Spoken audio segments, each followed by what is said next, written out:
नमस्कार साथियों, स्वागत है आप सभी का द प्रॉपर शिक्षा के इस ऑनलाइन लर्निंग प्लेटफॉर्म पे। तो मैं आदित्य कुमार आप लोगों को पढ़ाऊंगा क्लास 12 का राजनीतिक विज्ञान यानी कि पॉलिटिकल साइंस। इसमें हम लोग पढ़ेंगे भारत के बारे में। और भारत में जो है हम लोग को पढ़ना है पहला चैप्टर, जिसका नाम है राष्ट्र निर्माण तथा उनकी समस्या।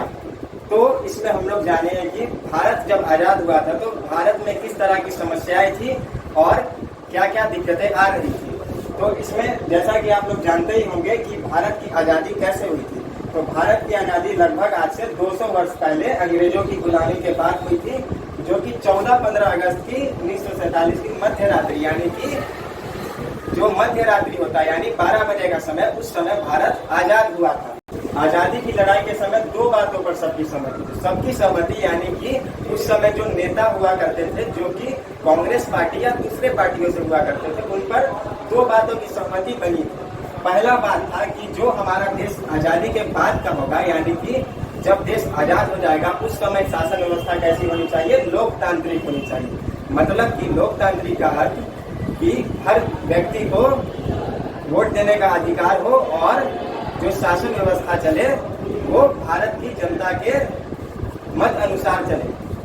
और अगला बात था कि भारत सरकार सभी वर्गों के लिए काम करे। सभी वर्ग मतलब जिस समय भारत आजाद नहीं हुआ करता था उस समय क्या होता था कि जो छोटे जातियों से या फिर अन्य किसी जातियों से आते थे उस समय उनको उतना ऊपर नहीं देखा जाता था। जो भी बड़ा पोस्ट होता था या फिर किसी भी तरह का काम होता था उसमें या तो अंग्रेज के लोग रहते थे या फिर जो बड़े बड़े घराने या बड़े जाति से आते थे वो लोग रहते थे। लेकिन जब भारत आजाद हो जाए इसके बाद कहा गया कि सभी वर्गों के लिए सरकार जो है काम करे। अब इसके बाद क्या है कि हम लोग पढ़ रहे हैं राष्ट्र निर्माण के बारे में। तो राष्ट्र निर्माण का अर्थ जानना जरूरी है। तो राष्ट्र निर्माण का अर्थ क्या होता है और भारत के पहले प्रधानमंत्री नेहरू जी ने राष्ट्र निर्माण का क्या अर्थ बताया। तो राष्ट्र निर्माण का अर्थ होता है, राष्ट्र का निर्माण का अर्थ है यही कि राज्य का संविधान सर्वमान्य हो। मतलब कि जो देश का संविधान है वो सबके लिए मान्य हो और देश की राजनीति एकीकरण हो जाए। मतलब जिस समय भारत आजाद हुआ था तो आज जैसा भारत हम लोग देख रहे हैं वैसा भारत नहीं हुआ करता था। भारत में अलग अलग तरह की रियासतें हुआ करती थी। रियासत यानी कि भारत अलग अलग प्रिंसली स्टेट्स मतलब जहाँ पर राजा का शासन हुआ करता था उसमें बटा हुआ था। तो उस समय जो टोटल रियासतें हुआ करती थी उस समय हुआ करती थी 565 और उसी को क्या करना था, एक करना था। इसलिए लिखा हुआ है कि राजनीतिक एकीकरण हो जाए। और उसके बाद क्या था कि किसी क्षेत्र में देशद्रोही या विच्छेदवादी शक्तियां न पनप सके। मतलब कि किसी भी जगह पे देशद्रोह का भावना नहीं उत्पन्न। और उसके बाद क्या था कि आजाद भारत की नए राष्ट्र की चुनौती। मतलब भारत तो आजाद हो गया। भारत कब आजाद हुआ? 15 अगस्त 1947 की मध्य रात्रि।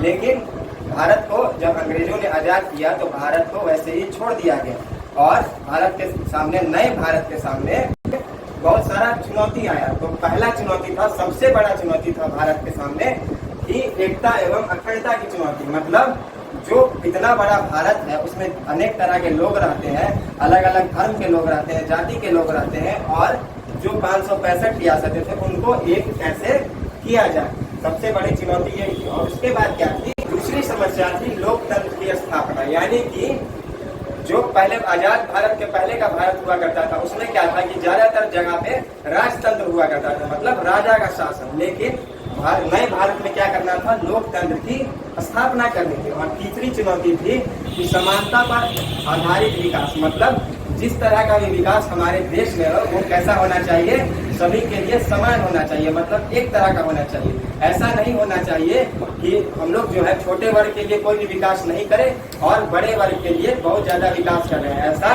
नहीं होना चाहिए। जो भी विकास होना चाहिए वो समान होना चाहिए। और चौथा था शिक्षा व कानून व्यवस्था।